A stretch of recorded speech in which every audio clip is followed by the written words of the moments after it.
Hollywood, Hollywood Mystery Time, starring Constance Moore and Dennis O'Keefe.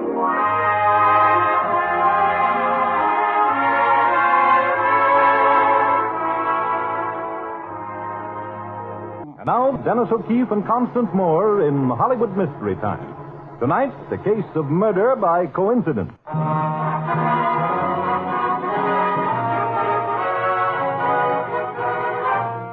The travel folders will tell you that Hollywood is an ideal vacation spot. But when film producer Jim Lawton catches that get-away-from-it-all feeling, his eyes turn toward the peace and quiet of Breezy Point Lodge. So we find Jim and his good friend, Detective Captain Cook, idly paddling over the calm blue waters of beautiful Lake Arrowhead with nary a worry and hardly a care. Ah, Cookie, this is the life. No conferences, no temperamental stars, no murders, no women. Hey, Jim, look. That woman out there near the point, she's in trouble. Help! Save me! Oh, let's go. Give me that other paddle, Cookie. Right. Help! Oh, save me! Help! A little more to the left, Cookie. Okay. Now, here's the spot, but she's going under. I'm diving in, Cookie. Hold it, Jim. She's coming up on the other side. Hello, Jim. Well, I'll be darned. Gloria, why you... Don't you dare strike me with that oar. What are you doing here? I thought I told you... Well, since I was in charge of the office while you were gone, I voted myself a vacation. And just by the merest coincidence, I chose Breezy Point Lodge. Coincidence, huh? Mm-hmm. Connivance would be more like it.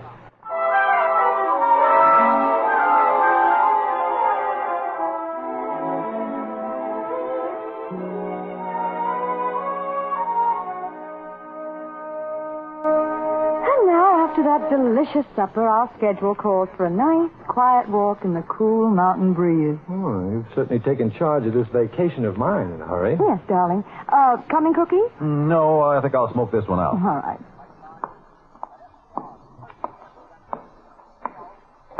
Darling, now that we're alone, won't you at least admit you like the idea a little? Well, I like it a lot, but... But what? Well, it's too quiet. If only something would happen. Oh, Jim. Oh, I'm sorry, Gloria. Tell me again. Who do you love? Mr. Lawton. Oh, gosh. For a minute, Gloria, I thought your voice was changing. Who is it? It's me, Willard Spiro. Oh, yes, the lawyer. I've heard of you. Can we talk alone? It's very important. This is Gloria Dean, my secretary. Anything you say to me goes into her ears, too. Well, I've heard of your reputation for solving murders, and I Don't tell me somebody's been murdered already. Not yet, Miss Dean, but someone will be. Do you know who that someone is? Yes. Who? Me. Well, how do you know? Has anyone threatened you? No, but... Well, I can just feel my life is in jeopardy. Oh, you can't just feel those things, Mr. Spiro. Have you had any forewarning, an accident maybe, or a note? No, nothing like that, Mr. Lawton. All I know is someone is going to murder me, and I need protection. Well, I'd like to help, but how? Stay with me. Don't leave me for a single minute. Well, look, Mr. Spiro, Jim isn't a bodyguard. He hasn't a body for us. I don't want a bodyguard.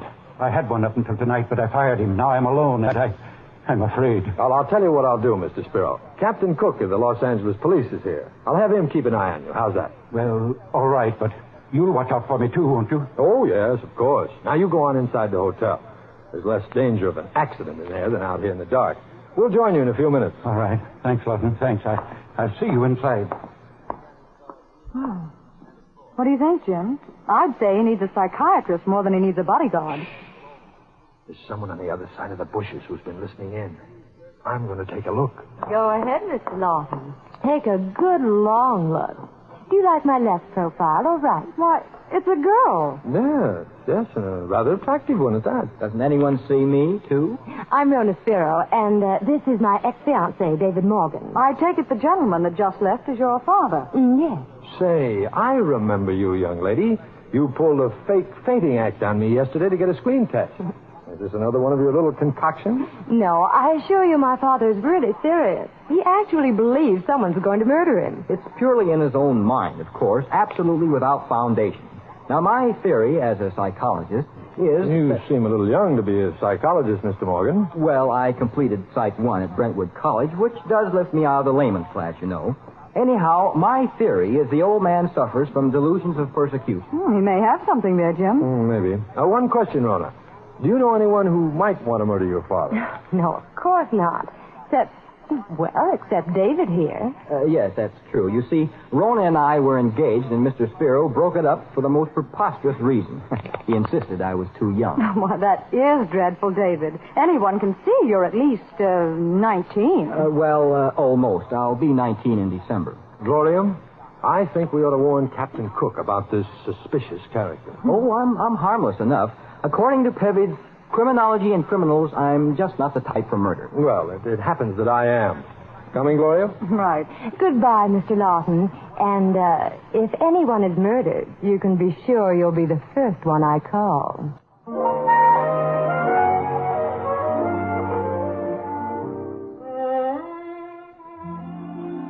And that cookie is the whole story. What a cast. A movie-mad debutante, her young lover, and a frightened father. What do you make of it? Well, since you ask me, I think they're all nuts. It could be. But you will look after the old man, won't you? Yeah, sure. Which one is he? That bald-headed old gentleman sitting at the table near the window. Oh, yeah. Who's the bird with him? Don't know. Suppose we go over and see. Right. Mr. Spiro? Yes. Remember me? Jim Lawton? I'm sorry, I can't say that I do. Huh? But well, we just met a few... Would you excuse me, gentlemen? I see my daughter coming. I have to talk to her. Most important. Well, of course. Well, of all the... You'll have to excuse him, Mr. Lawton. Eccentricity, you know. Millionaire's privilege. He has the habit of forgetting people a few minutes after he meets them. You know him well, then? Oh, of course. I'm Kenneth Douglas, junior partner in the firm of Spiro and Douglas. Douglas? Douglas? Didn't I read in the society section that you and Rona Spiro were engaged? Yes, but don't take that too seriously. You see, her dad figured that if I were engaged to her, it might ward off fortune hunters. From the actions of young Rona, she seems to be a very willing target. Well, if you'll excuse us now, Mr. Douglas. Certainly. Goodbye. Well, what's up now, Jim? Yeah, why the sudden exit out of the dining room? Spiro was motioning us to follow him. Oh, where is he, Jim? I don't see him. Over here. Quickly, come in. Come in. I'd better shut the door. No one must know you're here. Anything happen? No, not yet, but it will. Tell me, Mr. Spiro, why did you pretend you didn't know us in the dining room? I didn't want Douglas to know I'd spoken to you. Then he's one of your suspects. Yes, he's been trying to take over my law practice for years. He's a good lawyer, but a little too ambitious. I'll keep an eye on him, Mr. Spiro. You've nothing to worry about. Oh, he's not the only one. Oh, you mean there are other people you suspect as possible murderers? 3 others. Young David Morgan, for one. The 19-year-old? He knows I forbid him to see her, yet he followed Rona up here to Arrowhead. Well, what have you against him? He's an irresponsible pup. And since Rona's my heir, she must be protected from men like Morgan who are interested only in her money. Who else is on your list, Mr. Spiro? The bodyguard I fired tonight. I caught him trying to make love to my daughter. Did he have any success? Of course not. Professional wrestler with a face like a yellow squash. She called for me. That's how I found out. Well, at last we find one man who doesn't interest little Rona. What was that? Nothing. Any others, Mr. Spiro? Well, I hate to say it, but my own daughter may be a possibility. She's a fiery girl, as you can well guess.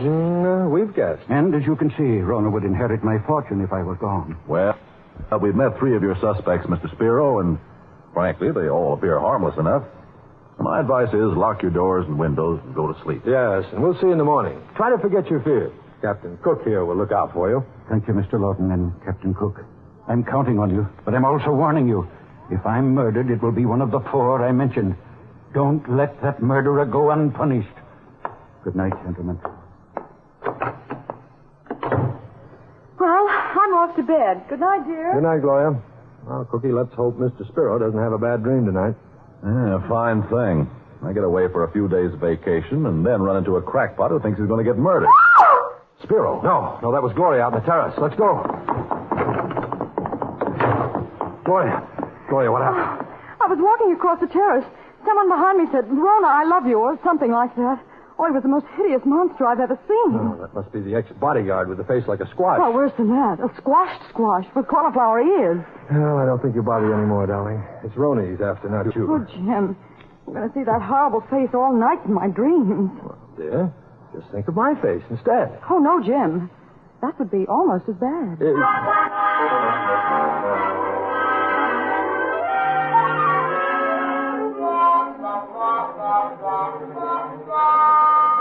Cookie.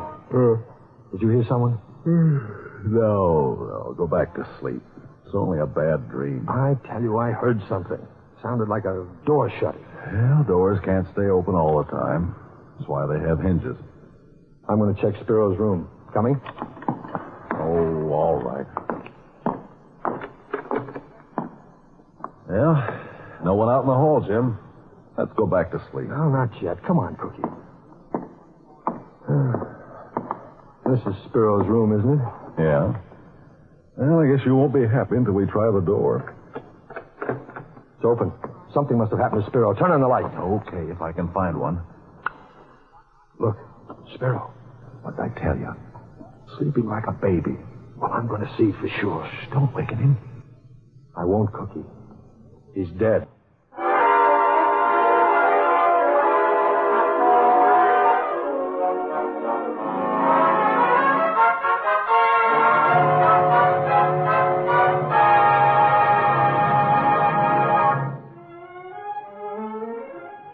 Hollywood Mystery Time will continue in just a moment.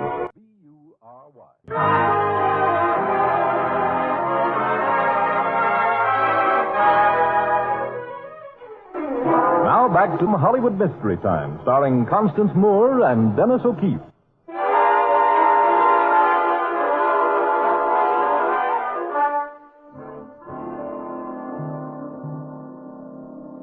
He's dead, all right, isn't he, Doc? Yes, there's no doubt about it. Any traces of poison? None whatever. If you ask me, it was an ordinary heart attack, probably caused by old age. Maybe. No maybes about it. There are no signs of violence in the room, Jim. Spyro most likely passed out from heart failure, probably aggravated by his abnormal fear. But, Cookie, all those warnings and the 4 suspects. Mere coincidence. I can't believe it. How about the open door? I can answer that. Oh, Rona, we're awfully sorry. Here, sit down. Thanks. Go ahead, Rona. What about the door? Well, I came into Dad's room about 11 last night to say goodnight. Sleeping so soundly, I didn't want to disturb him. Then I left, and, well, I'm sure I forgot to lock the door behind me. All the more possibility it might be murder, Cookie.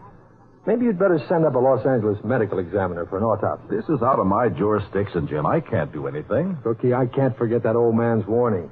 Don't let the murderer go unpunished. He kept repeating it. Jim's right, Cookie. Why don't you use your influence to get the local authorities to put you in charge of the case? What case? Why, if the police were called in to investigate every heart fatality, we'd have no time for eating or sleeping. Well, maybe Mr. Lawton is right.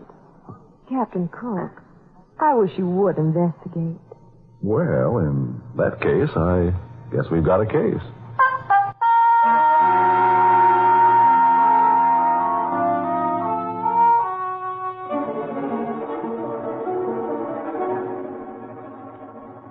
What'd you find out, Cookie?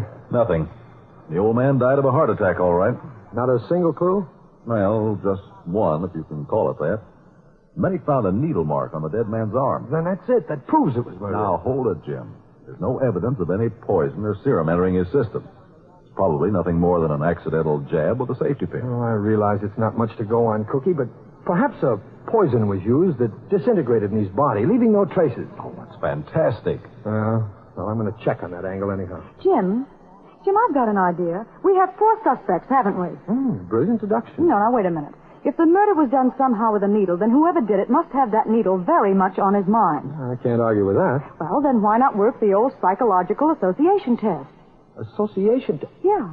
Wonderful. I get it. That's where you list a word and then ask the person to answer with the first word that comes to his mind. Right. And if that person hesitates on the key word, needle, well, then we've got him. It's not too positive a test, Jim, but well, it's certainly worth a try. Good. I'll get all the suspects together for dinner. And don't forget Mr. Squashface. He looks like a gorilla, and I want to see if he eats like a man.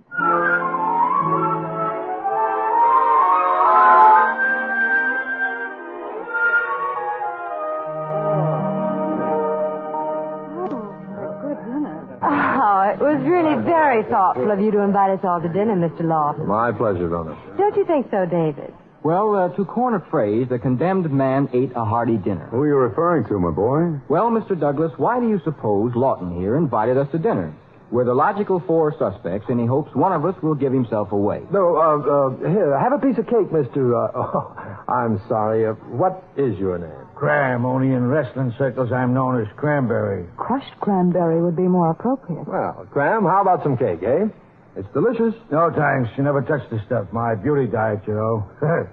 Well, suppose we all adjourn to the next room. There's a little game I'm sure you'll all enjoy. Oh, Jim, you're so thoughtful. Trying to make me forget my sorrow. Now, you folks go on into the next room with Captain Cook. Gloria and I will join you in a moment.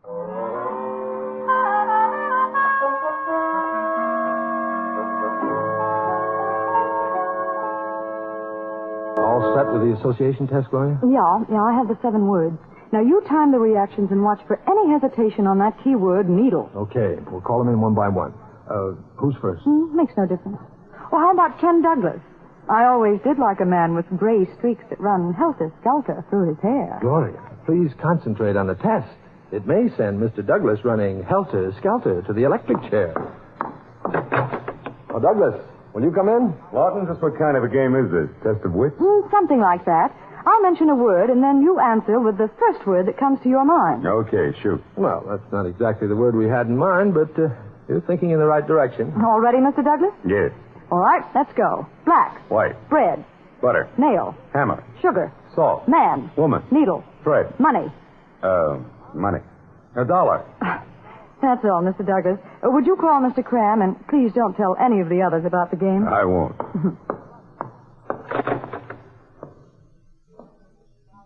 Oh? What do you make of it? Here comes Squash Face. You want me? Yes. I'm going to say a word, and then you answer with the first word that comes to your mind. You understand? No. Oh. Well, suppose I say hammer. What would you say? Lock. Yeah, well, that doesn't make sense. Hammer, lock. To him it does. Hammerlock is a common wrestling hold. Oh. Hey, I think I got it now. Let's play. All right. Black. White. Bread. Butter. Nail. Hammer. Sugar. Sugar. Sweet. Man. Woman. Needle. Thread. Money. $10. Yeah, $10. That's what I got for my first rattler, Matt. Oh. Well, that's all. Thank you, Mr. Cram. Would you call David Morgan in here? And please don't mention a word of this to anyone. You understand how to play, David? Oh, of course. This is elementary to a psychologist. All right. First word is black. White. Bread. Butter. Nail. Hammer. Sugar. Coffee. Man. Woman. Needle. Thread. Money. Rona. No, nickels. That word money starts a lot of thoughts running through your mind. Yes, doesn't it? Like Rona and her inheritance, for instance. Now, see here, Lawton, I don't like your attitude. You want to make something of it? No. You see, I'm not the violent type. Would you call Rona in here, David? Yes, Miss Dean. Black. White. Bread. Butter. Nail. File. Sugar. Sweet. Man. Marriage. Needle. Thread. Money. Marriage. Oh. Well, that's all, Rona. You can go back to your boyfriends now. Would you send in Captain Cook, please? Well, Cookie looks like that needle didn't stick anyone. So your brilliant idea didn't turn up any clues, huh? No clues. The game was a fizzle. Yes. Both young Morgan and Kenneth Douglas hesitated on the word money, which may or may not mean anything. The wrestler hesitated on sugar. Why, I don't know. Probably for the same reason David and Ken hesitated on money. Sugar probably means money to him. Well, looks like we're back where we started from. What about Rona? Oh, she hesitated on man. Of course, that's to be expected. Well, the 4 of them are planning to leave tonight. Guess there's nothing I can do to hold them. No, I don't suppose so. And to coin a phrase, as David would say, it's worse than looking for a needle in Oh, don't, Jim, don't. No cliches at a time like this. Oh, I'll answer it. Hello? Yes? Oh, yes, hold the wire. It's for you, Jim, from Los Angeles. Oh, good. I've been expecting that call. Thanks. Hello? Hello, Doctor. Have you found anything? You have? Yes. Yes, thanks, Doc. Thanks a million. Oh, what have you got to be thankful for at a time like this? Thanksgiving is 4 months off. The doctor figured out how a man can be murdered with a hypodermic needle and still have no traces of the poisonous serum. Cookie, if you would call everybody into this room, I believe I can produce your murderer. Right, Jim. All right, come in here, all of you.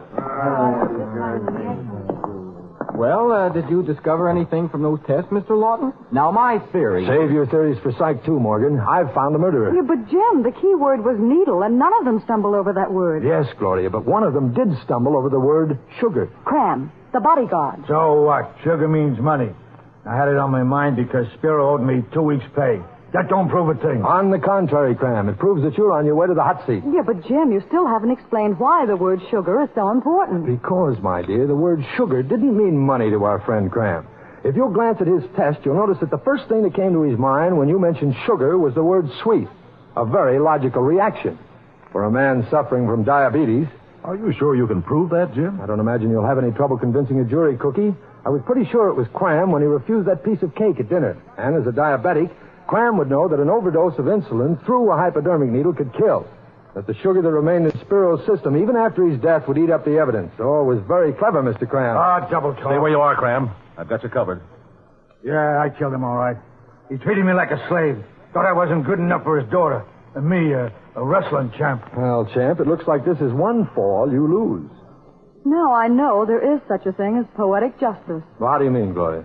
Because our friend, who couldn't eat his cake and have it too, is going to be brought to justice by a man named Cookie.